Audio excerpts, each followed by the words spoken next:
மனதோட மகிழ்ச்சியும் நாங்கள் மகிழ்ச்சியாக இருக்கும்போது பார்த்தீங்கன்னா எதுக்கு கடமையில் ஈடுபட்ட ஒரு நெக்ஸ்ட் உருவாக்குற தன்மையை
எங்கள் சமூகத்தில் பலரும் கூறுவதைப் போல செய்வினை சூனியம் அல்லது இறைவனது சாபம் என்பதோ அல்ல. மனத்திடம் தொடர்பான இந்த நிகழ்விலே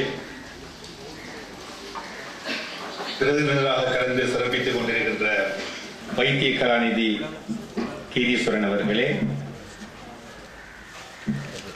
வைத்திய கலாநிதி சிவயோகன் அவர்களே, மற்றும் இங்கு வருகை தந்திருக்கின்ற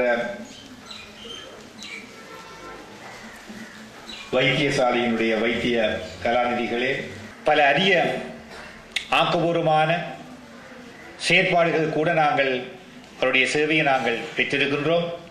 வடமாகாணத்தை பொறுத்தவரையிலே பல்வேறு வகையிலே அவர் பல அரிய அப்ப இதுவரையிலே நாங்கள் வைத்தியத்துறை சார்ந்து பல்வேறு சேவைகளை உள்ள நலம் பாதிக்கப்பட்டவர்களுக்காக வடிவமைத்து வழங்கி கொண்டு வந்த நிலை மாறி டிசேபிள் என்று கூறப்படுபவர்களுக்கு, அதாவது இதிலே உள்ள உடல் ரீதியான பாதிப்புக்கு அகப்பட்டவர்கள் அதிலே அடங்குவார்கள். அவர்களுக்கு மாதாந்தம் எங்களுடைய அமைச்சினாலே ஒரு தொகை பணம் அவர்களாலே அவர்களுடைய வருமானம் இல்லாத காலம் வரையும், அதாவது குறிப்பிடக்கூடியதாக இருந்தால் அவர்கள் இறக்கும் வரை அவர்களாலே வருமானம் பெற முடியாமல் இருந்தாலும் கூட அந்த ஒரு பணத்தை வழங்குகின்ற ஒரு ஏற்பாடு எங்கள் அமைச்சிலே இருக்கின்றது. மாதாந்தம் 3000 ரூபாய் பணம் தற்போது வழங்கப்பட்டு கொண்டிருக்கின்றது. ஒவ்வொரு பிரதேச செயலகங்களிலும் சுமார் 50 பேர் அந்த திட்டத்திற்கு கீழே பிரயோசனம் அடையக்கூடிய ஏற்பாடு இருக்கின்றது. முன்னர் எங்களுக்கு 7 பேருக்கு தான் ஒவ்வொரு பிரதேச செயலகங்களிலும் அந்த பணத்தை வழங்கினார்கள். பின்னர் 15 பேருக்கு, கடந்த ஆண்டிலே 34 பேருக்கு வழங்கினார்கள். இந்த ஆண்டிலே 50 பேருக்கு வழங்க முடியும். ஆனால் இன்னுமே பல பிரதேச செயலகங்களில் இருந்து இப்படியான இயலாதவர்களுடைய அந்த விண்ணப்பத்தை பெற்று, வறுமை கோட்டிலே வாழ்கின்றவர்களுடைய விண்ணப்பத்தை பெற்று எங்களுக்கு அனுப்பாத நிலைமை இன்னும் இருக்கின்றது. எனவே அதாவது வெற்றிடம் இருக்கின்றது அந்த அப்படியானவர்களை சேர்ந்து கொள்ளக்கூடிய. எனவே நான் கூறின மாதிரி இப்படியான தாக்கங்கள் சில வேளைகளில் வறுமையும் அந்த தாக்கத்தை அதிகரிப்பதாக அமைகின்றது. எனவே நாங்கள் சிந்திக்க வேண்டும், இப்படியானவர்களை எவ்வாறு வறுமையிலிருந்து முதலாவது காக்க வேண்டும் என்பது. எனவே பொருளாதார ரீதியாக அவர்களை வலுப்படுத்துவதற்காக நீங்கள் இப்படியான கொடுப்பனவுகளை பிரதேச செயலாளர்களை அணுகி எங்களுடைய சமூக சேவை உத்தியோகஸ்தர்கள் மற்றும் உளவள ஆற்றுப்படுத்துகின்ற உத்தியோகஸ்தர்கள், கவுன்சிலிங் ஆபீசர்ஸ் இருக்கின்றீர்கள்.